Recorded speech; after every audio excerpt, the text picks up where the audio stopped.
The air at the Chicago Zoo was filled with the sharp cries of penguins, but Thomas Harrison's attention was caught by a sharper sound, the shrill voice of a woman dripping with disdain. "I don't pay a fortune for my granddaughter to frequent the same spaces as people like you," she sneered, her diamond bracelets clinking as she gestured at the young African-American woman holding the hand of a little blonde girl. "You people have your own places, don't you think?" Thomas felt his 8-year-old daughter's small hand squeeze tighter around his own. "Daddy," Emma whispered, her unseeing eyes turned toward the scene. "Why is that lady yelling at the pretty one? I can feel she's sad." At 35, Thomas had weathered grief most couldn't imagine, widowed for 2 years after a car accident that had also stolen Emma's sight. He had learned to stomach cruelty, but watching it unfold before his child was more than he could bear. The young nanny stood tall, her voice calm. "Ma'am, I'm simply caring for Lily, as I always do. We're not bothering anyone." The wealthy woman scoffed, her laugh ringing with mockery. "Your presence is the bother. People like you don't know your place." Emma tugged again at her father's sleeve. "She's not being mean back. Strong. I can hear it." Before Thomas could intervene, the blonde child broke free and dashed toward the enclosure. "Lily, no!" cried the nanny, racing after her. In one desperate move, she caught the girl before she toppled into danger. Though she slipped and landed hard on the slick pavement, her uniform streaked with mud. The crowd gasped. The grandmother's face twisted with disgust. "Look what you've done. You can't even keep her safe without causing a spectacle. People like you should never be responsible for children." But Thomas barely heard her. His eyes were on the nanny. She looked up and smiled, not with shame, but with a quiet defiance that sent a chill through him. "You're right," she said softly, brushing mud from her clothes. "People like me do have a specific place in society." It wasn't submission in her voice. It was certainty. And Thomas realized this young woman was not at all what she appeared to be. Days later, the memory of that smile haunted him. Emma noticed. "You're quiet in the way you get when you're worried about people, Daddy," she said over dinner. "It's different from when you think about work. That lady, she wasn't just a nanny. I could hear it in her voice. She was more." Thomas couldn't disagree. A few nights later, fate confirmed it. While passing through a cafe, he overheard the grandmother berating the same nanny. "Jasmine, I told you not to give Lily ideas," Victoria Ashworth snapped. "People like you need to understand your limits. My granddaughter doesn't need talk of college." Jasmine's tone was cool, unyielding. "Of course, Mrs. Ashworth. Everyone should know their place." But again, it wasn't submission, it was a warning. That evening Thomas searched the Ashworth name. What he found was no surprise. One of Chicago's oldest families, owners of elite schools built on exclusion and tradition. But the true revelation came the next morning.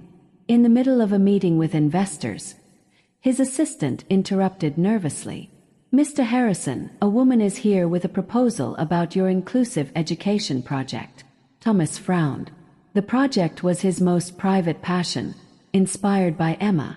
No one outside his inner circle knew. "Send her in." The door opened. Thomas almost fell from his chair. It was Jasmine. Gone was the nanny's uniform. She wore a tailored blazer, carried a leather briefcase, and radiated authority. "Mr. Harrison," she said, offering her hand. "I'm Dr. Jasmine Carter, PhD in special education from Harvard, and I believe we have much to discuss." The investors stared, stunned. Thomas managed to speak. "You're the Ashworth's nanny." "Temporarily," Jasmine replied with a glint of amusement. "Sometimes to understand the system you must step inside it. And what I discovered in their home is invaluable." She slid documents across the table. Contracts, recordings, emails. Proof of discrimination spanning years. Victoria Ashworth never cared who I was. She saw only what she wanted to see. That blindness is her undoing. And together, Mr. Harrison, we can change everything. Thomas realized then. Jasmine Carter was not a victim. She was a strategist. and the war she was planning would shake an empire. The plan unfolded with surgical precision. Jasmine had installed discreet recorders throughout the Ashworth estate. Every bigoted remark, every exclusionary policy, every confession of prejudice was catalogued. Thomas added his own contribution, a recorded call in which Victoria dismissed the idea of admitting a blind child to her schools. "Our institutions have specific standards," she said coldly. "We don't cater to those situations." Meanwhile, Jasmine's Harvard colleague, civil rights attorney Marcus Williams, joined their effort. "This isn't just discrimination," he said after reviewing the files. "It's systemic abuse spanning decades. With this, we won't just topple one woman. We'll reform the system." Undercover investigators infiltrated school meetings. Parents came forward with testimony. Piece by piece, a case was built so airtight it could not be ignored. The trap was sprung during a board meeting at Ashworth headquarters. Victoria sat smug at the head of the table, prepared to defend her precious policies.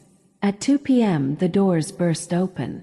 Detective Rodriguez entered with federal agents. "Victoria Ashworth," he declared, "you are under investigation for civil rights violations, systematic discrimination, and educational fraud." She scoffed. "Absurd. I've built these institutions."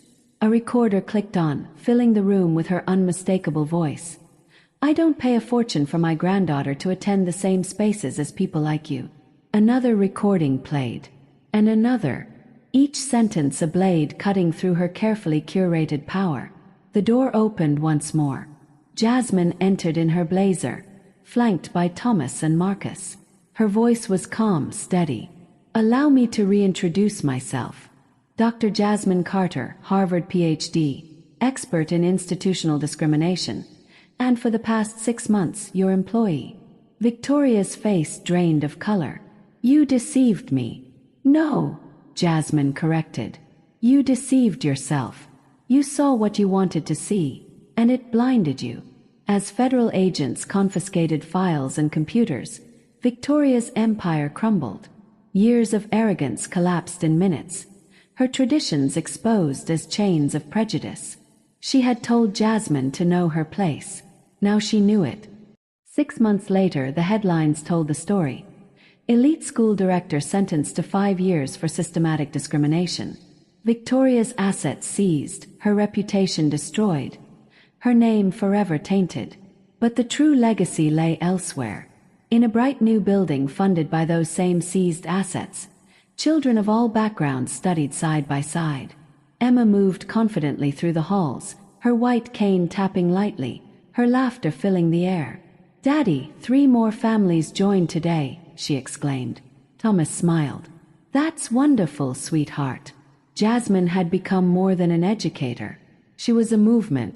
Her book detailing her undercover fight became a university staple.